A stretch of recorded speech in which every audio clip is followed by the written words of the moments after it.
الله الرحمن الرحيم الحمد لله رب العالمين والصلاة والسلام على النبي الكريم أما بعد أعوذ بالله من الشيطان الرجيم بسم الله الرحمن الرحيم كنتم خير أمة أخرجت للناس تأمرون بالمعروف وتنهون عن المنكر وتؤمنون بالله صدق الله العلي العظيم.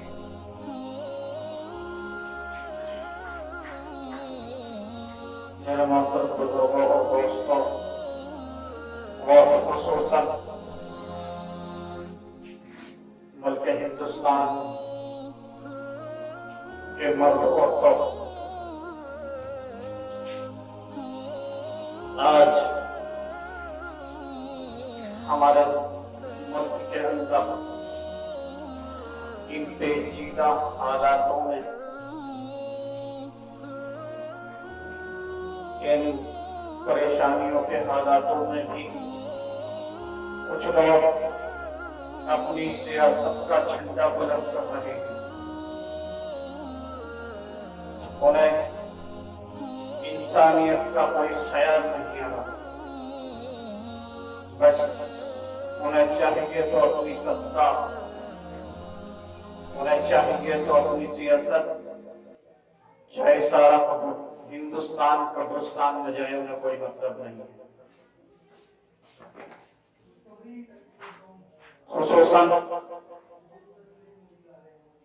خصوصاً ہمارے ملک کی جو میڈیا ہے، جس پر ہم اعتبار کرتے ہیں، ہم ریڈیو کھول کر، ٹی وی کھول کر، موبائل کھول کر اس اعتماد سے خبریں دیکھتے ہیں کہ ہمارے ملک کا میڈیا ہے، ہمیں حالات حاضرہ کی خبر بتائے گا. لیکن افسوس کی بات یہ ہے کہ ایک جماعت کے ذریعے ایک قوم کو سب سے زیادہ ٹارگیٹ کیا جا رہا ہے، سب سے زیادہ نشانہ بنایا جا رہا ہے.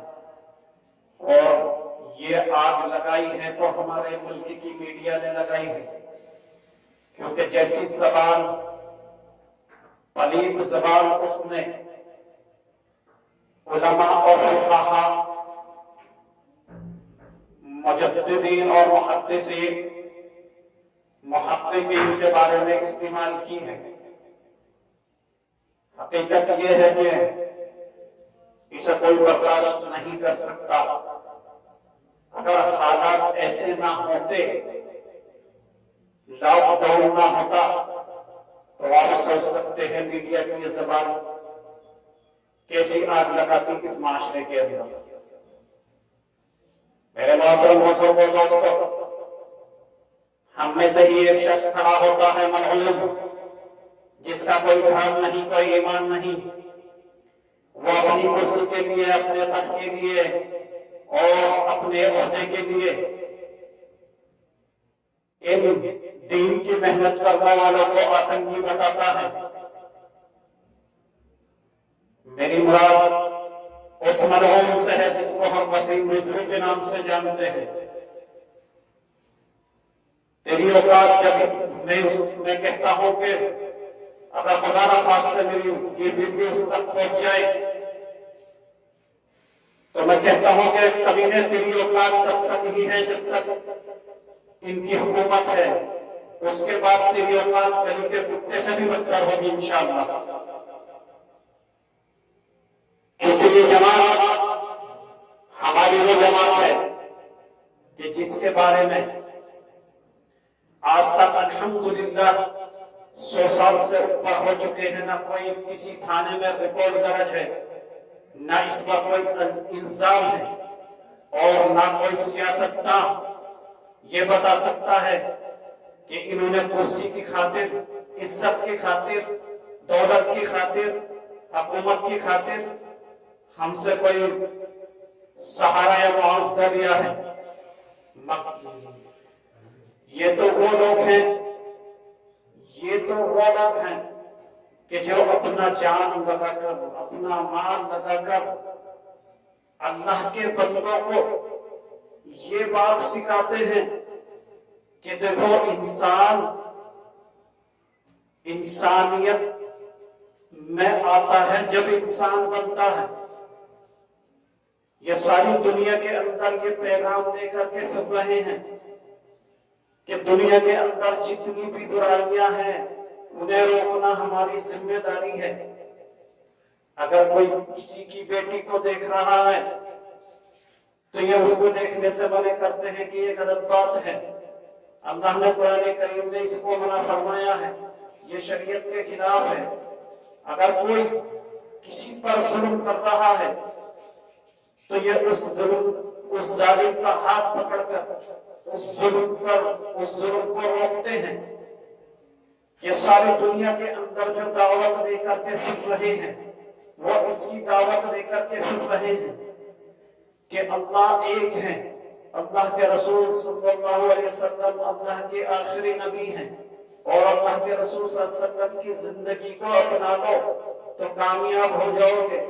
میرے محترم بزرگوں دوستوں، اللہ کے رسول صلی اللہ علیہ وسلم کی زندگی کا ہر پہلو اگر ہم اٹھا کر کے دیکھتے ہیں تو اللہ کے رسول صلی اللہ علیہ وسلم کی زندگی کا ہر پہلو وہ ہے کہ اگر آج بھی ہم کوئی بھی ملک، کوئی بھی معاشرہ، کوئی بھی گھرانہ اگر اللہ کے رسول صلی اللہ علیہ وسلم کی زندگی کو اپنا لے گا تو کبھی بھی کسی بھی ملک میں، کسی بھی معاشرے میں نہ تو لڑائی جھگڑا ہوگا، نہ بھید بھاؤ کی استھتی پیدا ہوگی۔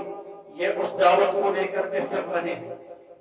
شرم آنی چاہیے ان لوگوں کو جو ان کے بارے میں ایسی زبانیں استعمال کرتے ہیں۔ میرے محترم بزرگوں دوستوں، یہ گھر چھوڑ کر کے، بستر اٹھا کر کے یہ در در جو ملتے ہیں، یہ کنڈیاں بجا بجا کر جو مسلمانوں کی لوگوں کو گھروں سے بلا کر کے، گلیوں میں کھڑے ہو کر کے، مسجدوں میں بٹھا کر کے جو سمجھاتے ہیں وہ یہ سمجھاتے ہیں کہ دیکھو ظلم مت کرنا، ظلم کرنے والے کے یہاں اللہ کی بخشش نہیں ہے۔ دیکھو اگر کسی کا حق ہو تم پر تو وہ حق معاف کر دینا اور وہ حق دے دینا۔ اگر کسی پر تمہارا حق چاہیے تو جہاں تک ہو سکے اس حق کو معاف کر دینا۔ میرے محترم بزرگوں دوستوں، یہ پاکی کی دعوت دیتے ہیں۔ ہم مسلمان ایک دن میں 5 وقت کا نماز پڑھتا ہے تو 5 وقت وضو بناتا ہے، اپنے چہرے کو دھوتا ہے، اپنے ہاتھوں کو دھوتا ہے، اپنے پیروں کو دھوتا ہے، اور یہ پاکی کی دعوت دیتے ہیں۔ یہ ناپاکی سے اور غلاظت سے اور حسد اور کینہ اور بخل سے ساری امت کو دور کرتے ہیں۔ اگر یہ کام غلط ہے، اگر اس کام کو دنیا میں کوئی بھی ملک، کوئی بھی فرقہ غلط مانے تو وہ مانتا رہے، لیکن حقیقت یہ ہے ایک عقل مند آدمی اس کو کبھی بھی غلط نہیں کہنے کا۔ میرے محترم بزرگوں دوستوں، ہمارے میرٹھ کا ہی ایک ملعون شخص اپنے ٹویٹر پہ ٹویٹ کر کر لکھتا ہے مولانا چراغ کے بارے میں، حضرت کے بارے میں طرح طرح کی باتیں لکھتا ہے۔ میں اپنی عوام سے، میں اپنی قوم سے، امت مسلمہ سے یہ درخواست کرتا ہوں کہ اس ملعون کا بالکل بائیکاٹ کیا جائے، برادری سے کیا جائے، محلے سے کیا جائے، کیونکہ جو ہمارے علماء کو برا کہہ دیتا ہے، جو ہمارے علماء پر انگلیاں اٹھا دیتا ہے تو وہ ہمارا کچھ نہیں لگتا، چاہے ہمارا سگا باپ ہی کیوں نہ ہو۔ میرے محترم بزرگوں دوستوں، اگر یہ علماء نہ ہوتے تو یہ قرآن کریم ہم تک نہ پہنچتا، اگر یہ علماء نہ ہوتے تو یہ حدیث پاک ہم تک نہ پہنچتی، اگر یہ علماء نہ ہوتے تو یہ نبی کی سیرت ہم تک نہ پہنچتی، حتیٰ کہ اگر علماء کو بیچ سے نکال دیا جائے تو یہ دین ہم تک نہ پہنچتا۔ اور یہ دین، یہ جماعت، تبلیغی جماعت تو وہ جماعت ہے کہ جب سے ہندوستان کے اندر اس نے پیڑا اٹھایا ہے، جب سے یہ کھڑی ہوئی ہے، اس نے ظلم کو روکا ہے، اس نے ظالم کے ہاتھ پکڑے ہیں۔ انہوں نے مسجدوں کے اندر بلا بلا کر لوگوں کو اچھے برے کی تمیز دلائی ہے، جو اپنے دین سے، جو اپنے مذہب سے دور ہو چکے ہیں، انہیں اپنے مذہب پہ لانے کی یہ کوشش کرتے ہیں۔ یہ ماں باپ کا ادب کرنے کو بتاتے ہیں، یہ بزرگوں کا ادب کرنے کو بتاتے ہیں، یہ اپنے پڑوسی کا حق ادا کرنے کو بتاتے ہیں۔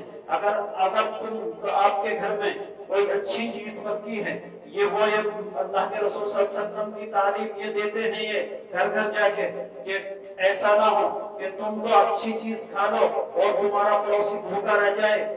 یہ تعلیم دیتے ہیں گھر گھر جا کے۔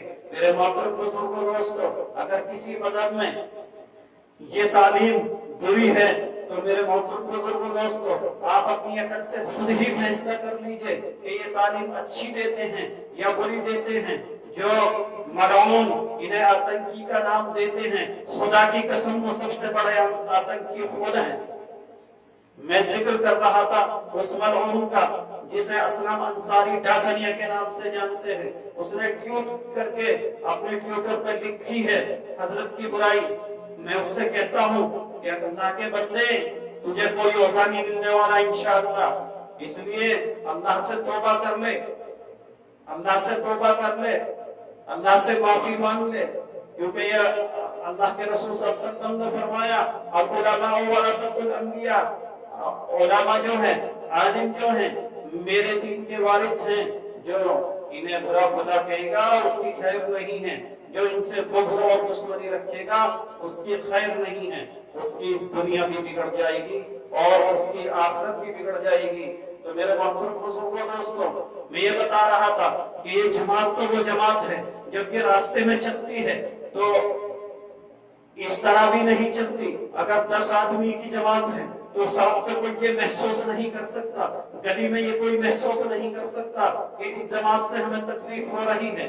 دو کی جوڑیاں بنا کر کے بالکل سائیڈ میں چلتے ہیں، اپنی نگاہوں کو نیچا رکھتے ہیں، کسی پر ان کی نگاہ بھی نہیں پڑتی۔ اگر راستے میں کوئی تکلیف دینے والی چیز پڑی رہتی ہے تو یہ اس کو الگ کرتے ہیں تاکہ کسی انسان کو اس سے تکلیف نہ ہو۔ ان کا ایجنڈا مسلمانوں کو سدھارنا نہیں ہے، ان کا ایجنڈا صرف یہ نہیں ہے کہ مسلمانوں تک ہمارا لابھ، ہمارا فائدہ پہنچ جائے، بلکہ پوری انسانیت کو فائدہ پہنچانے کے چکر میں پھرتے رہتے ہیں صبح سے شام تک، اپنے گھر چھوڑ کے دیش سے ودیش تک۔ الحمدللہ ثم الحمدللہ، آج تک جب سے یہ کام شروع ہوا ہے اور آج کے دن تک کوئی مائی کا لال یہ ثابت نہیں کر سکا ہے کہ یہ کسی لالچ کے لیے نکلتے ہیں یا ان کا کوئی اور مقصد ہے۔ اگر ان کا مقصد ہے تو بس صرف اتنا مقصد ہے کہ لوگوں سیدھے راستے پر آ جاؤ۔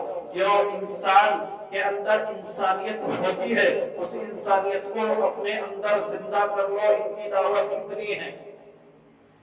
جو ان کے بارے میں ایسی زبانیں استعمال کر رہے ہیں، ذرا وہ اس بارے میں سوچ لیں، وہ نفرت کی آگ نہ لگائیں، کیونکہ نفرت کی آگ لگانے والے خود بھی اس آگ میں جلیں گے، وہ بچیں گے نہیں۔ اس لیے میں دوسری بات یہ ہے کہ میڈیا نے جو یہ زہر پھیلایا، وہ زہر اتنا گھر گھر پہنچا، اتنا گلی گلی پہنچا۔ میرے محترم بزرگوں دوستوں، ہم ہندو، مسلم، سکھ، عیسائی، کسی بھی مذہب کے ہو، ہم آپس میں اس طرح مل کے رہتے ہیں، ہم اس طرح مل کے رہتے ہیں اس ہندوستان کے اندر کہ دوسرے دیکھنے والے ہمیں تعجب کرتے ہیں کہ مذہب پہ اپنے اپنے عمل کرتے ہیں لیکن مل کر کے اس طرح رہتے ہیں۔ بہت تعجب کی بات ہے۔ بہت لوگ جب بھی باہر سے آتے ہیں، ودیش سے آتے ہیں، تو ہماری ایکتا دیکھ کر کے ان کی آنکھوں میں خوشی کی وجہ سے پانی آ جاتا ہے کہ اتنی ایکتا ہندو مسلم کی۔ لیکن میرے محترم بزرگوں دوستوں، اس میڈیا نے جو آگ لگائی ہے وہ گھر گھر پہنچائی ہے، اس کا نتیجہ آج کیا ہو رہا ہے۔ اگر ہمارے مسلم بھائی سبزی بیچنے بھی جاتے ہیں، کسی ہندو محلوں میں، تو ہمارے ہندو بھائی جو ہیں انہیں پکڑتے ہیں، ان سے آئی ڈی مانگتے ہیں۔ ارے میرے بھائی، تمہیں کیا حق ہے آئی ڈی مانگنے کا؟ آپ پرشاسن تو نہیں ہو، آپ سی آئی ڈی کے آدمی تو نہیں ہو، آپ حکومت کے آدمی تو نہیں ہو، اور انہیں بھگاتے ہیں، کہتے ہیں کہ کورونا تمہارے ہی وجہ سے آیا ہے۔ میرے محترم بزرگوں دوستوں، بار بار اس بات کو کہا جا رہا ہے کہ بیماری کا کوئی مذہب نہیں ہوتا، بیماری کا کوئی دھرم نہیں ہوتا، بیماری کہیں بھی آ سکتی ہے، کیسے بھی آ سکتی ہے۔ تو اس لیے یہ فعل ہندو بھائیوں کا بہت برا ہے کہ مسلمان بھائیوں پر ظلم کرتے ہیں، انہیں مارتے ہیں، نکالتے ہیں۔ میرے محترم بزرگوں دوستوں، یہ آگ نہیں لگانی چاہیے، اس آگ کو بجھانا چاہیے۔ آج کے بعد یہ واقعات پیش نہیں آنے چاہیے، اور میں ان سے بھی یہ موقعانہ گزارش کرتا ہوں جن کے ساتھ یہ واقعات پیش آتے ہیں۔ تم ہندوستان میں رہتے ہو، اللہ کے بندو، جتنا گاندھی جی کا ملک تھا، جتنا نہرو جی کا ملک تھا، اتنا ہی مولانا قاسم نانوتوی کا ملک ہے، اتنا ہی تمہارے دادا پردادا کا ملک ہے۔ جتنا حق پنڈت جواہر لال نہرو کے اولاد کو ملے گا، جتنا حق ساور کی اولاد کو ملے گا، اتنا ہی حق مولانا مدنی کے اولاد کو ملے گا، اتنا ہی حق شیخ الہند کی اولاد کو ملے گا۔ ہم شیخ الہند کے اولاد ہیں، تو کم سے کم ہمیں اتنا کرنا چاہیے۔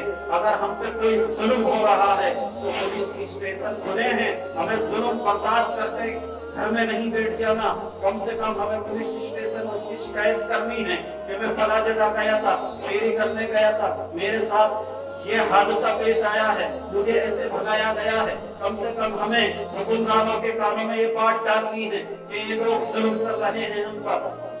ایمانداری سے بتاؤ، اگر ہم ظلم کرتے تو کیا یہ نہیں جاتے پولیس اسٹیشن؟ لیکن کمال کی بات یہ ہے کہ ہم ظلم سہ کر کے بیٹھ جاتے ہیں۔ یہ میرے محترم دوستوں، مذہب اسلام میں ناجائز ظلم سہنا بھی ظلم ہے، اللہ اس کی بھی سزا دے گا۔